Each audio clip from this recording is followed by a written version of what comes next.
Es muss denn das Schwert nun entscheiden. Mitten im Frieden überfällt uns der Feind. Noch nie war Deutschland überwunden, wenn es einig war. Vorwärts mit Gott, der mit uns sein wird, wie er mit den Vätern war.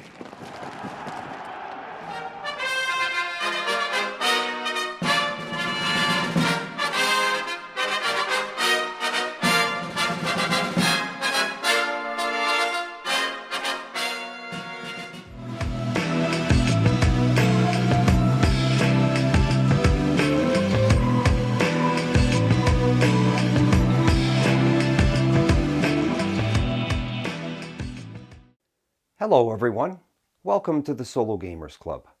My name is Keith, and tonight I'm going to investigate the solo-only board game, Kaiserkrieg, designed by Ben Madison and produced by White Dog Games. In this game we'll take on the role of Kaiser Wilhelm II, the Emperor of Germany, as we guide the Central Powers during the Great War. I've always been interested in the Great War, but unfortunately back in my heyday of wargaming, back in the 70s and 80s, there really wasn't a lot of great titles that covered the war, at least from a strategic level. You had SPI's World War I and Guns of August from Avalon Hill, and I never was very impressed with either of those two titles. As of late, there's been a slew of wonderful games that have been produced on the topic. One that comes to mind most for me is The Lamps Are Going Out from Compass Games, and I'm very impressed with that title. I've covered that on the channel before, and to me that captures the correct feel for World War I. I'm very happy with that game. So we're going to see how Kaiserkrieg would hold up against that. Now the game comes in the standard White Dog Games box, measuring 9 by 11 and 1 inch thick. And we've got some nice cover art on the front and on the back. Inside the box we have the rule book, consisting of 16 pages, and it is produced in a case and point format. Now to win this game, the Central Powers must avoid defeat and survive until Armistice Day, which is November through December 1918. If the Central Powers have not been defeated to that point, we're going to calculate victory points to determine our victory level. And we'll compare that with history to see if we can do better than Kaiser Wilhelm II did. The game comes with a setup sheet, and this is going to guide us in setting up the game for the 1914 campaign scenario. Then we have the reserves and counter tray sheet, and we're going to be putting all of our tiles on this sheet, and that'll keep them organized for us so we can quickly find which tiles we'll need during the game. Also included is a sequence of play and a cruisers table on one side, and on the back side we have our Berliner Tageblatt, which introduces events and special events into the game. Then we have a sheet of counters, and these are going to be also including our turn chits. We have 28 turn chits that will be randomly placed into a draw cup, and that is going to drive the actions of the Triple Entente. And finally we have an 18-inch by 18-inch map of Europe, the Near East, and Africa, where the majority of the conflict took place. We're going to place the map under some plexi and we'll take a closer look at it. All right, we've got our map underneath the plexi, and this is a map of Europe, the Near East, and Africa, primary theaters of the campaign. We've got 6 primary fronts. The Belgian front, which includes Belgium proper and parts of northern France. We've got France, which will be the area along the Rhine River and basically all the rest of France. The Italian front, the Serbian front, which will include Montenegro, Albania, and once the Greek front opens, those will also include like Bulgaria and Romania. Then we have 2 fronts for Russia. It's such a large area. You've got the Ukraine front, which will be opposite of Austria-Hungary, and the Lithuanian front, which will be primarily opposite of Germany. Along the top, we have our special events display, our calendar, which is going to give us some weather effects, either summer or winter. We've got a British cruisers box, areas for our raiders and blockade runners, German East Africa, and some of the places in the Near East which are minor fronts, but they will operate in a similar fashion to the primary fronts. We've also got an air superiority track, and then we've also got rest and unrest boxes for cities. In the middle is our omnibus markers track, and we're going to use that to keep track of certain elements in the game, such as the German economy, the Turkish economy, etc. Next, we'll move on to the game setup. We're going to be consulting section 3.0 of the rules, and we'll be using this 1914 campaign setup sheet. We're going to follow steps 1 through 9 to set up the game. We begin by taking our chits and laying them out on the counter tray, and that gives us easy access to all of the counters we're going to need. We've placed our turn chits into a draw cup along with the Turkish lira chits. Step 1, we're going to place the gray number 1 turn chit in August of 1914 on the calendar. That'll be our starting chit. After this, we're going to be drawing the chits for the other seasons from the cup. Next, we're going to set up our reserve armies in the 6 reserve boxes on the counter tray. For France, we're going to place the 2nd and 3rd French armies in France, and the 1st, 4th, and 5th armies will be placed in the reserves. Each of the reserves boxes will also have an over-the-top counter that will be placed in there. And so we've placed the 2nd and 3rd French armies in France. On the 2 Russian fronts, we're going to place the 1st, 2nd, and 4th Russian armies in Lithuania, and the 3rd, 5th, and 7th Russian armies in Ukraine. And you'll notice that the symbols will match the main symbol for that theater. In the reserves, we're going to place the Russian 8th and 9th armies, along with an over-the-top counter in Ukraine, and the 6th and 10th Russian armies in the Lithuania reserves box, along with an over-the-top counter. We place the 4 Russian Caucasus army units in the Yerevan reserve box. On the Italian front, we place the Italian 1st, 2nd, and 3rd armies.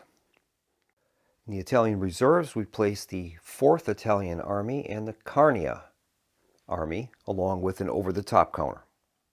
On the Serbian front, we place the Serbian 1st, 2nd, and 3rd armies. In the Serbian reserves box, we place the Elise and Montenegro armies, along with an over-the-top counter. On the Belgian front, we're going to place the Albert Army. Also in Belgium, we're going to be placing the British Expeditionary Force Army and the 1st Army.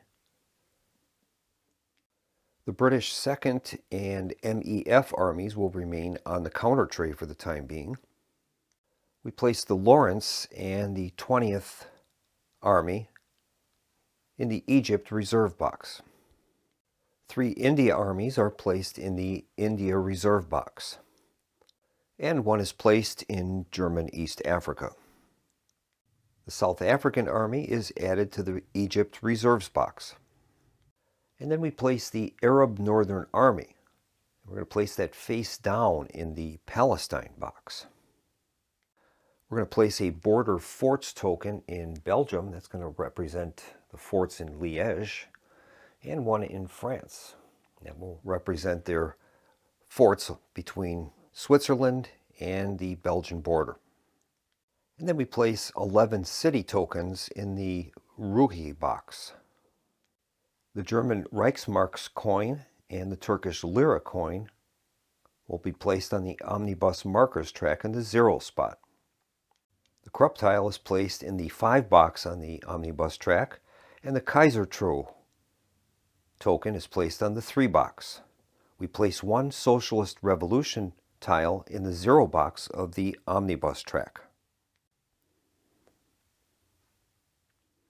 The High Seas Fleet token is placed in Germany. And we're going to place 3 German blockade runners in the neutral ports box. The remaining blockade runner token will be placed in the blockade runners box, and we'll also place 1 British cruiser in the British cruisers box. The other 3 British cruisers we're going to place into the draw cup, and those can be drawn during the course of the game. Then we're going to place neutral tokens in Bulgaria, Italy, Romania, and in Ottoman Turkey. Those nations will begin neutral. We place 3 civil society tokens in Germany. They include rule of law, free press, and constitution. We place an Askari unit in German East Africa, and that's going to represent Ledov Vorbek's force. Then we're going to place the Armenians -1 token in Ottoman Armenia. Then in France, we're going to place the pink France in Danger token. We place the Turkish lira tokens into a draw cup, and then we're going to randomize those. And finally, consulting the air superiority track, we're going to place the air superiority marker on the Aéronautique Militaire box. And it says that in 1909, France founded the first Air Force, so they're going to have an advantage in aircraft at the beginning of the game. The game is now set, and we're ready to play.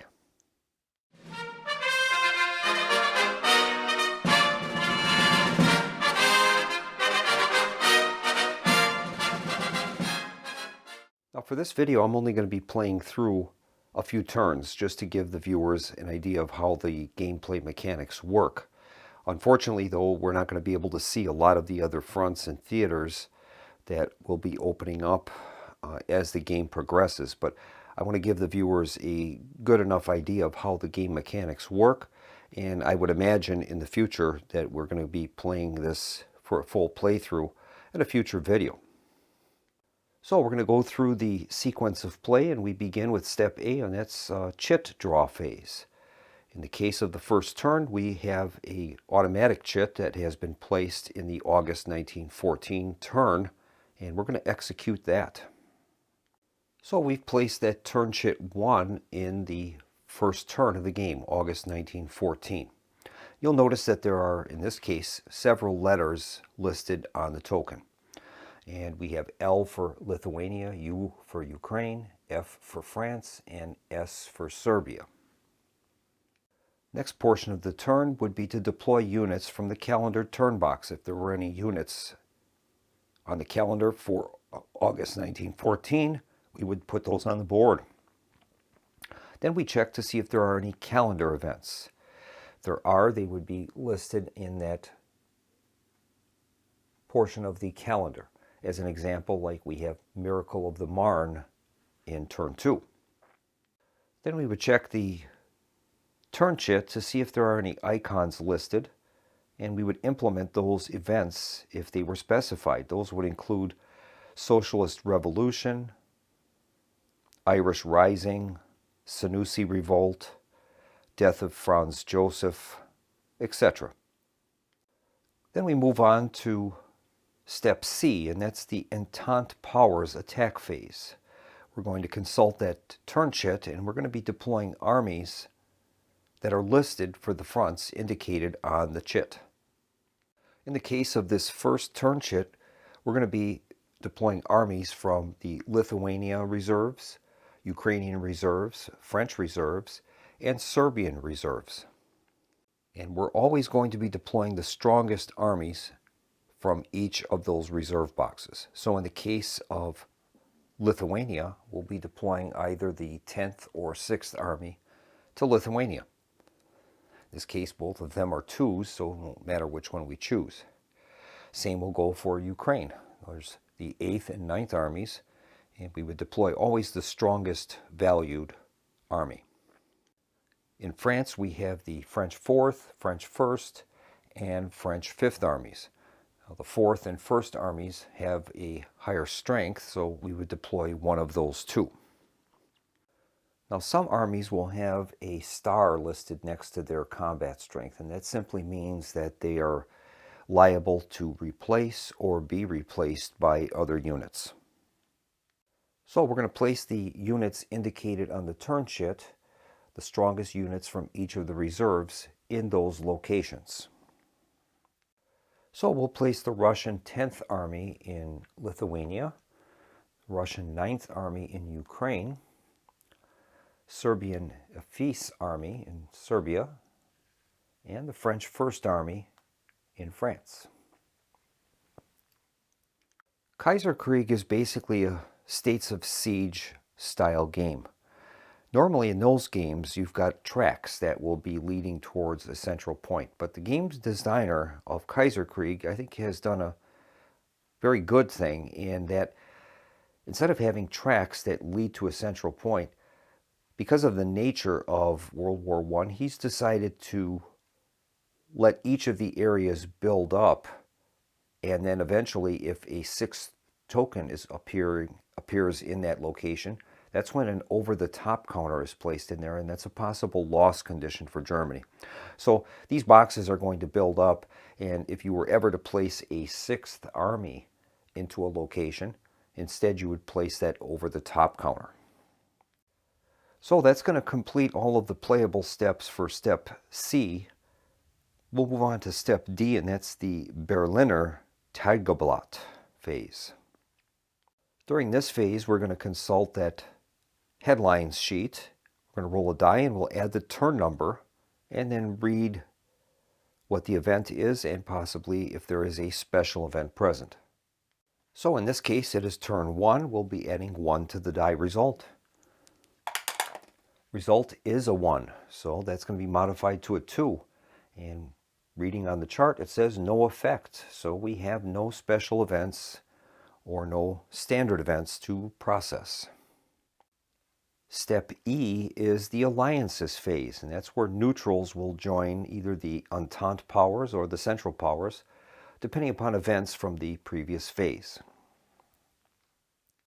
Step F is the naval and air warfare phase, and that's where Germany is going to be sending out its blockade runners, and the British cruisers are going to be attempting to stop them. This is how Germany is going to generate its income.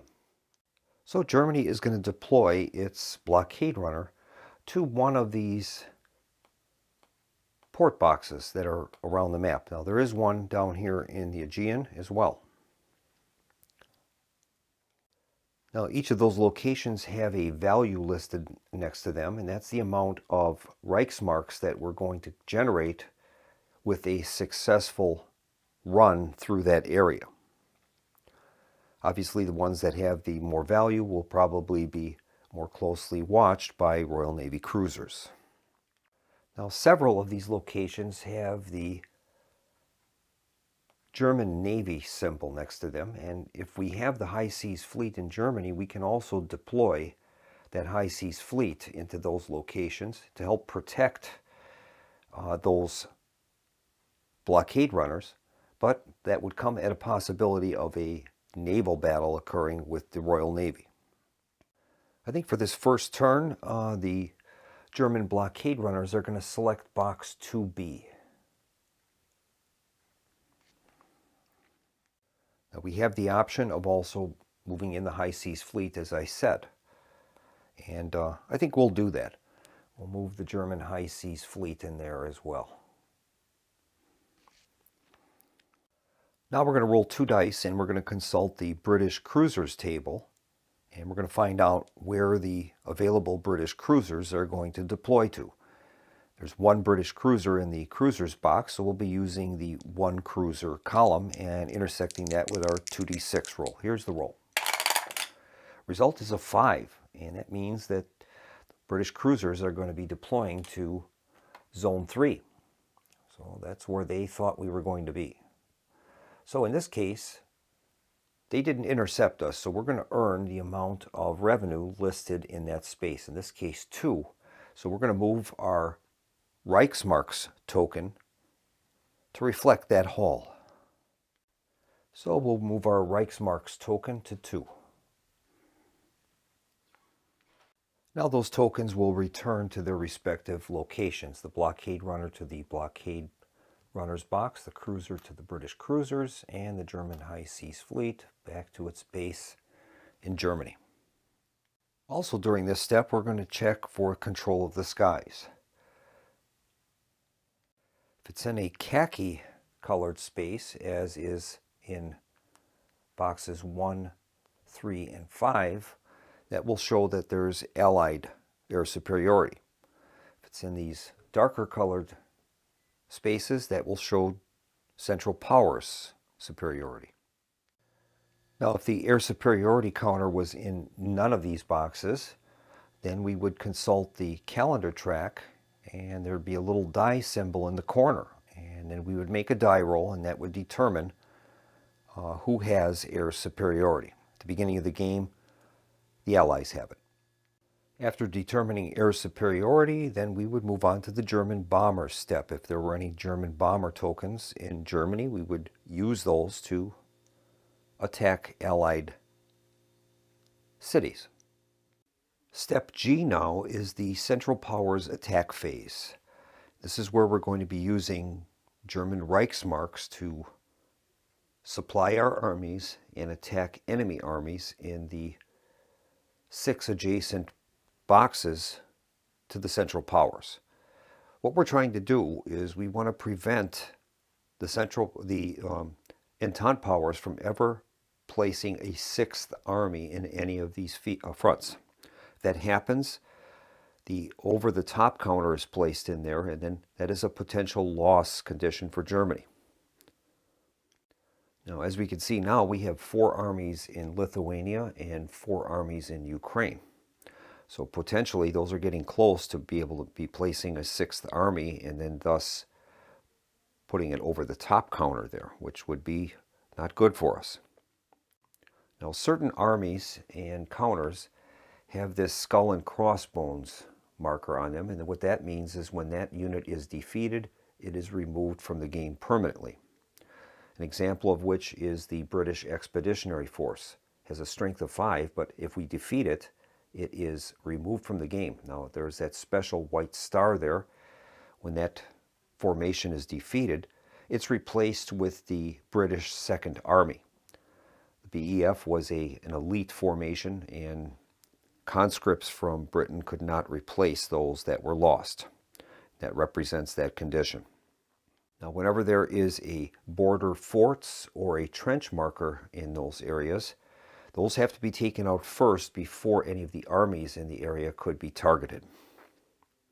Now, to defeat an enemy army, we have to roll a number higher than the strength of the army listed. As an example, if we were making an attack against the Belgian forces commanded by Albert, we have to roll higher than a 3. And then if we do that, that unit is sent back to the reserve pool.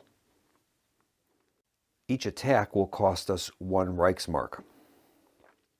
Now, Germany also begins the game with 2 what are called emergency finance tokens. We have the Kaiserkrieg and the Krupp markers.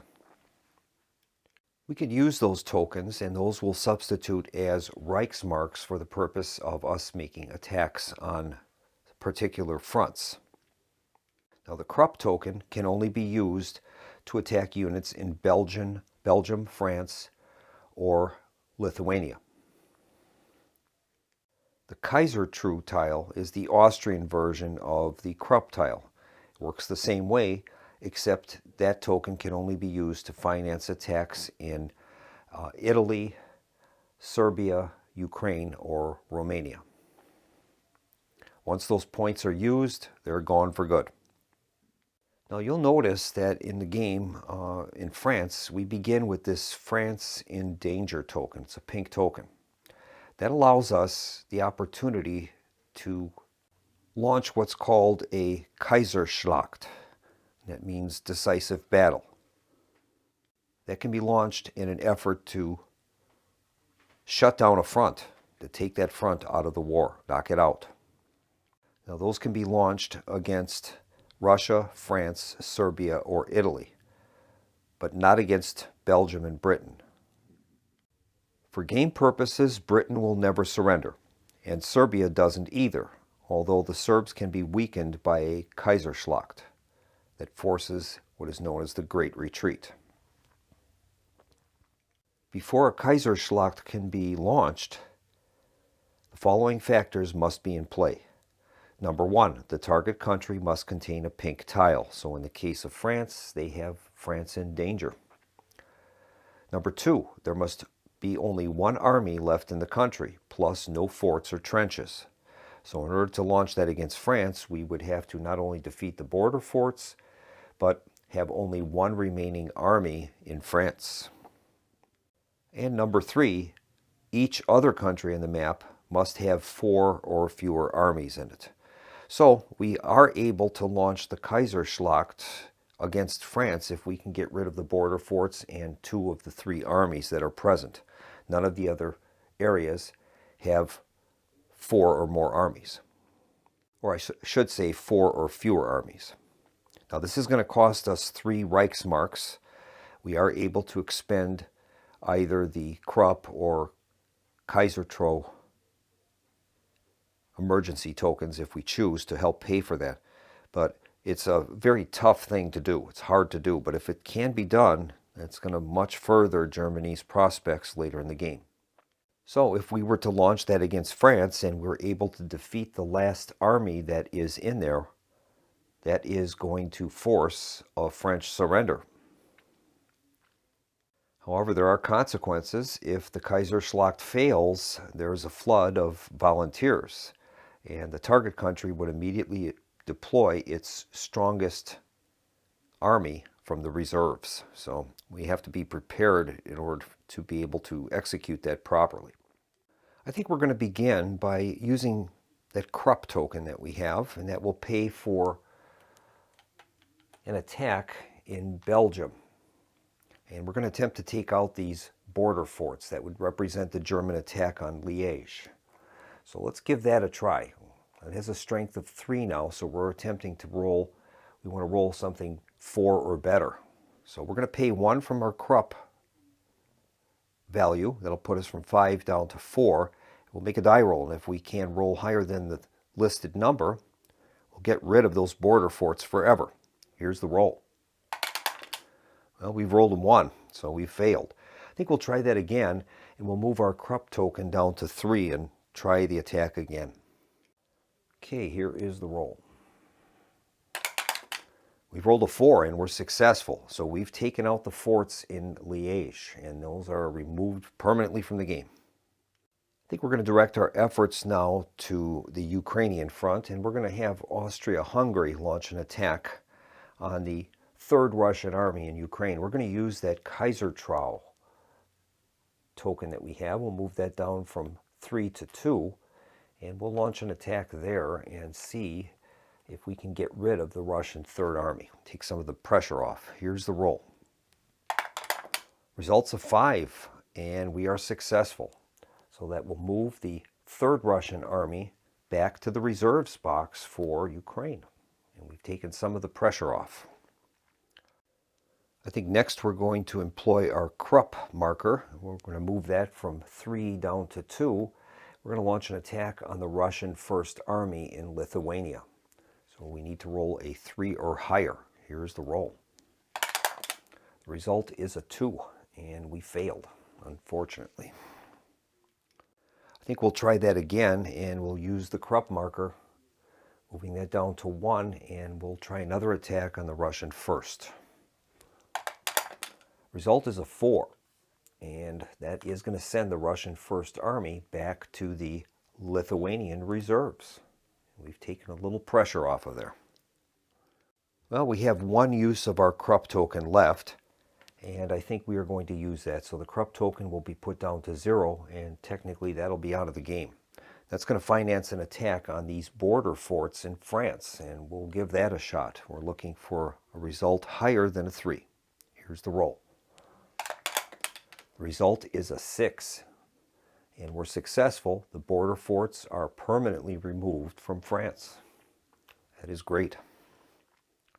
Now you'll notice that Serbian units and the Allied Army of the Orient have 2 strengths. The first one is used if Turkey is neutral or part of the Central Powers.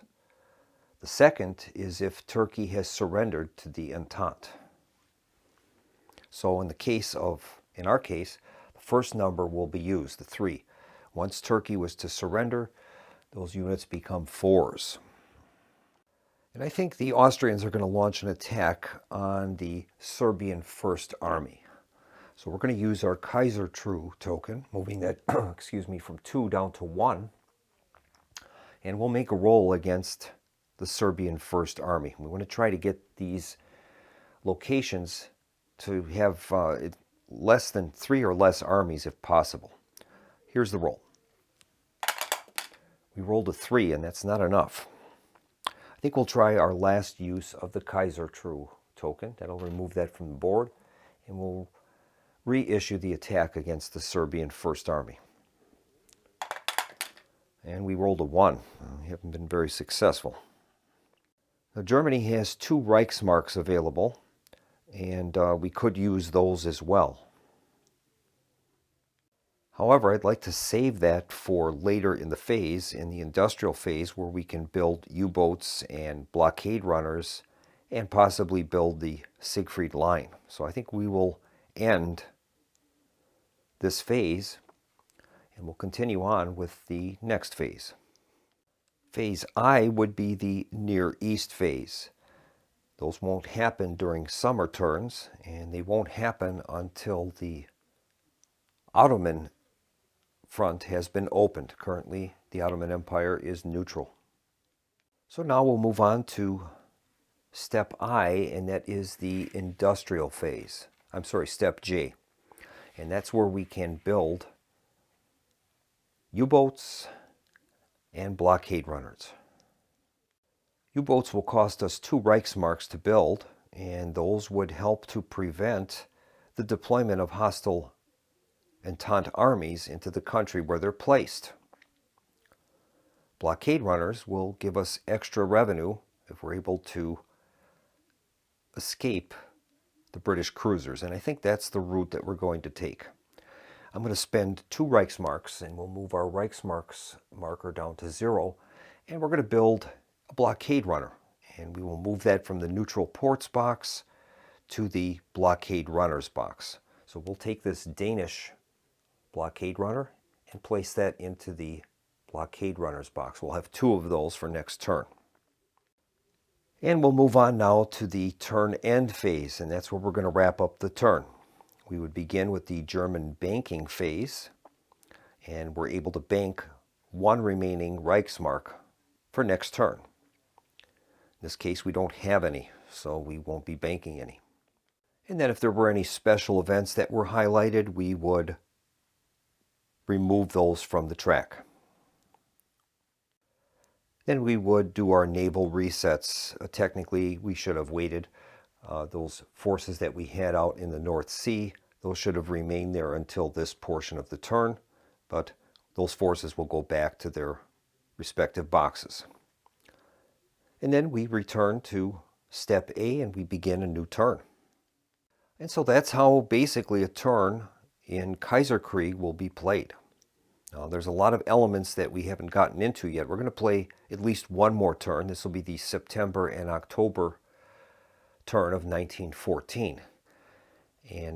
But that's basically how this plays.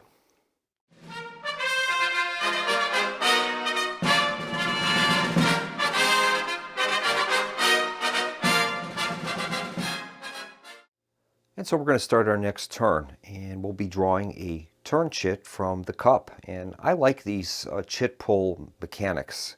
To me, that adds a very exciting element to games, and I always look for games that have either a chit pull mechanic or something that simulates that. To me, that's really an excellent mechanic. So we're going to be drawing a chit from the cup. Now we could get a British cruiser. That's always a possibility. And when that happens, well, they're going to have extra ability at stopping us from gaining our money. So here is the pull. And this time we've got, whoa. All right, well, that's chit number 28, and that's got 3 die symbols on it. Let's take a closer look at that. So we're going to place the chit that we drew on turn 2, September and October 1914. Now those dice symbols are a little different than the first token that we drew. That one told us what front was going to activate. Well, these dice symbols, we're going to have to make a die roll, and that will randomly determine where the Triple Entente is going to be making their efforts. And when you have a die symbol on the chit, that's known as a random Entente offensive. There are 4 such chits, number 23, 25, 27, and 28, and those feature the dice icons. Each icon will prompt 1 random Entente offensive. When this happens, we're going to roll a die and observe the dice symbols attached to each of the 6 country boxes on the map. This is the only time in the game when one country can get 2 or more deployments in a single turn. We would ignore any roll to deploy an army to a neutral or surrendered country. So in the case of right now, if Italy is neutral, we would not be placing an army in Italy. Our next step is to look at the calendar events, and we would check to see if there's any calendar events. There is. It's called the Miracle of the Marne. All right.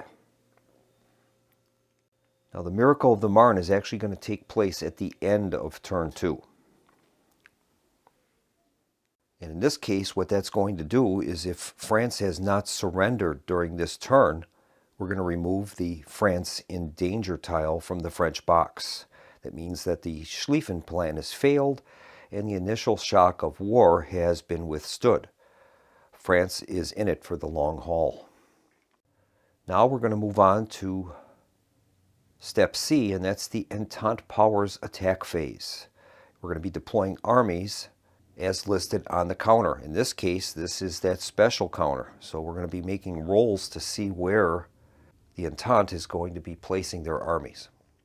So we're going to make 3 dice rolls, and we're going to be placing armies in the indicated results. Here's the rolls. Now, if we do roll a neutral, we're going to ignore it, and that doesn't mean we re-roll it. It's just no effect. Here are the rolls. We rolled a 3, a 5, and a 6. So those fronts will be the ones that were going to be activated. Now you'll notice that each front has a die symbol next to it, and then that will activate, in this case, fronts 3, 5, and 6. 3 is neutral, so we don't have to worry about Italy. That was actually a good roll for us. However, fronts 5 and 6 will activate. So we'll be placing the strongest armies in the reserves for Lithuania and for Ukraine. Both of those are 3 strength units. That's how that works. It's a very good mechanism because the player doesn't know where these are going to happen, and when that comes up, that can be quite catastrophic. If we were to roll 3 6s, well, we'd be deploying 3 armies into Lithuania as an example, and that's going to be an over-the-top counter coming out. Next step is going to be our random events roll. We're going to consult the Berliner Tageblatt and make a roll. And this time it is turn 2, so we'll be rolling a die and adding 2 to the result. Okay, and here's the roll. Result is a 2. That'll be modified to a 3, actually to a 4. We add 2 to it. So we've got a result of 4, and we'll consult the chart. And that says Putnik, and that has a special symbol there, and that means that it's a special event. Now those special events, when it's got the little box next to it, that means that they are only triggered on even results. In this case, we've got a 4, so that is an even result. And that's going to trigger the Putnik special event. So in this case, we're going to be placing the special event tile on Putnik. And that says -1 dice roll modifier from all attacks in Serbia. So that is what's going to be active during this turn. Our next step would be the alliances phase. That would be if neutrals were to join either the Entente or the Central Powers. There will be none during this turn. Then we'll move on to step F, and that's the naval air warfare phase. Now we have 2 blockade runners this time. British only have 1 cruiser. So I think what we're going to do is I'm going to place my blockade runners in the 3 and 4 boxes. Now they can only, as they have only 1 cruiser, they're only going to potentially be able to stop one of the 2. Now we have the ability to use our high seas fleet, and there is a risk in this. If the cruiser was to appear in the same spot that we've placed the high seas fleet, we're going to be rolling on the major naval battle table, and that has the potential of a British victory, which would permanently discard the German high seas fleet. So I don't know if we want to use that or not. And I think for the sake of argument we will. And I'm going to place the high seas fleet to guard our blockade runner in box 3. We'll do that. And now we're going to make a roll on the British cruisers table. We'll be rolling 2 dice, and we'll intersect that with the 1 cruiser column. That's what they have. Here's the roll. And they've rolled an 8, and that is box 4. So the British cruiser is going to be placed in box 4. That's going to negate any revenue that we would earn from that blockade runner. So in this case, we are going to earn a total of 3 Reichsmarks, and we'll move our Reichsmarks marker up to 3. There was no naval battle there because we did not have the high seas fleet in that location. Next portion of this step is we have to determine control of the skies. So during this step, we will check the position of the air superiority tile on the air superiority track. If it's in a khaki tinted box in 1914, 1916, or 1918, we would skip to the German bomber step. In this case, there are no German bombers in Germany at this point, so that will bring the step to a close. If there were, we would commit the bombers to target an army in either Belgium or France. The weakest army in the country is selected. Then we would roll a die, and if we have air superiority, the target army moves to the reserves on a roll of 5 or 6. If the Entente has air superiority, the target would only move on a result of 6. German bombers cannot be used against the last Entente power army in a country, or against forts or trenches. Now there are other things that can happen during this step. If there were British bombers available or Zeppelins, we would make Zeppelin raids, or if the Red Baron air combat counter was available. Now we move on to step G, and that's the Central Powers attack phase, where we can attack these armies.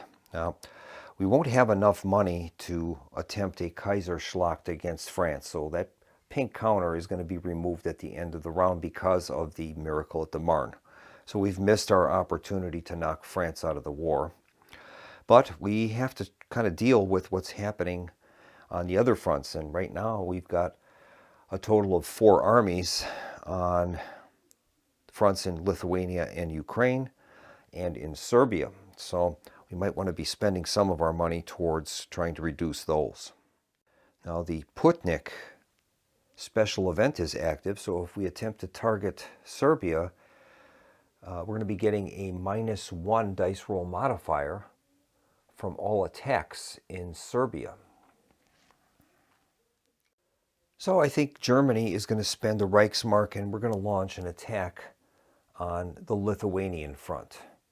And we'll target the Russian First Army. So we'll make a roll there. We're looking for 3 or greater.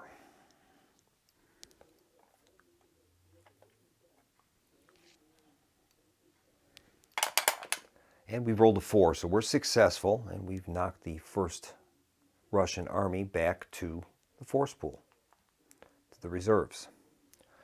We have 2 Reichsmarks available. And as much as I would like to purchase another blockade runner, I don't know if we can take a chance on some of these fronts. I think we're going to have to try to launch an attack against Ukraine. So we're going to use another Reichsmark, and we will target the Russian Third Army in Ukraine. We need a 4 or greater. And we've rolled a 2. We failed. Well, I think we will spend our last Reichsmark and try that attack again. And this time we've rolled a 3, so we've failed again. All right, we're not doing very well on our dice rolls once again.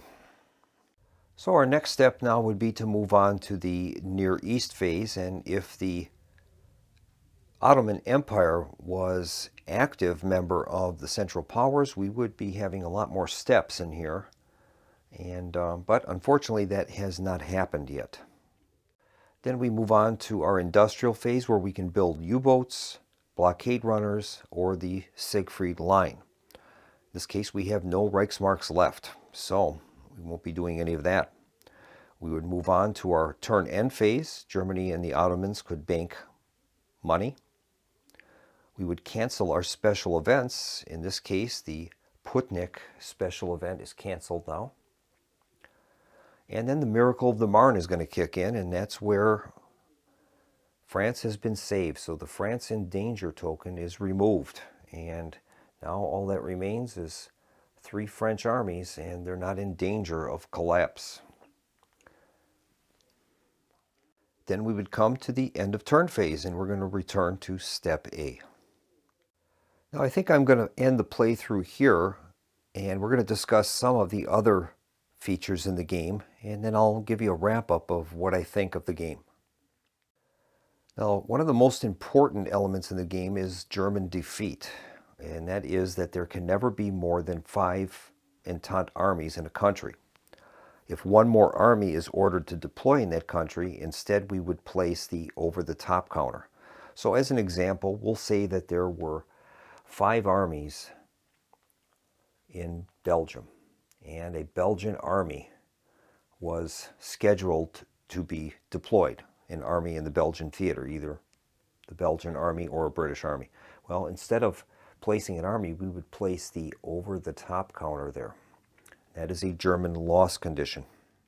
The appearance of an over-the-top tile means that your lines in the front have collapsed, and the Entente are poised to achieve a colossal breakthrough unless you can stop them immediately. In this case, we would roll 2 dice without dice roll modifiers. If the total is equal to or less than the number of cities that are in the Unruhe box, then the defeat would succeed. So in this case, there are none in the unrest box. So that means that the defeat would fizzle. We would remove the over-the-top tile into the reserves and also remove a trenches tile from the country if present. It will return during the next turn. The 5 EP armies are still a threat to us. In addition, we have to move 1 or more cities of our choice from the Ruhe box to the Unruhe box, to unrest, but gaining an immediate Central Powers attack for each city we move. We have to move 1, and that represents the morale in those cities being compromised. So as an example, say if there was that potential breakthrough in Belgium, we would have to move 1 token to the unrest box, but that's going to give us 1 free attack in that region. So in this case, the over-the-top counter would have been removed, placed back on the counter sheet, and then we would be able to make a free attack against any of the armies that are present there. So let's just say that we were going to try and attack the Albert army, the Belgian army. We'd need more than a 3. We rolled a 4, so that would remove that back to the reserves, and that would kind of end their potential breakthrough. Now we could also move additional cities to get additional attacks on that front, but as you can see, the loss condition would end up kicking in. So in the case of, say there was a breakthrough, but we had 3 cities in that unrest box, we would be making a die roll. And if we roll that number of cities or less, Germany will surrender. So in this case, on a die roll of 2 or 3, Germany would have surrendered. Now, some of the more interesting parts of the game happen once the Ottoman front opens up, and we get operations in Palestine, Mesopotamia, Armenia, and that makes it quite interesting. The Russians will be attacking in that Armenian front, and the British and Indian forces would be attacking in Mesopotamia and in Palestine. There are also rules for the Gallipoli landing, Senussi revolts in Libya. And once that Ottoman front opens up, we would have an Ottoman economy that would be opening up, and that's when we would be using those Ottoman lira tokens. And at the same time, we would also open up the German East African front, and the Indian forces there will attempt to defeat the German-led Askari. So as you can see, there's a lot of chrome in this game that gets you the correct feel for World War I. And the designer's done a great job in adding those elements in to give you the full picture of the Great War experience. Now, once German bombers and British bombers and Zeppelins appear, that opens up another aspect of the game. That's where the air war will kick in. And we can use those Zeppelins for different types of raids. One of them being economic bombing, which we can target an army in France or Belgium. We can use it for reconnaissance, and we would be able to remove a trench tile once trenches would appear, and those appeared after turn 3. We could also attempt to supply East Africa. Normally, Germany has problems trying to supply East Africa once the war starts, but this would be one opportunity for us to try to place an additional Askari unit in German East Africa. We can also use it for naval bombing. We can select a British cruiser in the North Sea, and we would pay 2 Reichsmarks and roll a die. If Germany has air superiority, the target cruiser is put into the cup on a roll of 5 or 6. If the Entente has air superiority, the cruiser would go in the cup only on a roll of 6. So those are just some of the little sideshows in the game that are quite interesting. There are also weather effects, and once the Italian front would come online, during those blue turns on the calendar, there won't be any activity on the Italian front. That's the Alpine rules, Alpine winters. Same would occur with yellow turns on the calendar, and that would prevent activation of fronts that have yellow in them. That would be like in the Ottoman regions.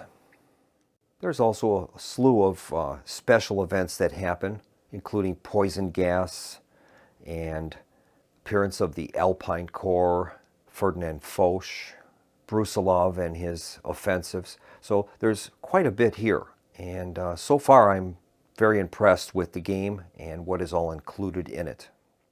So as for my review of the game, I have to give it a thumbs up. There's just no way around it.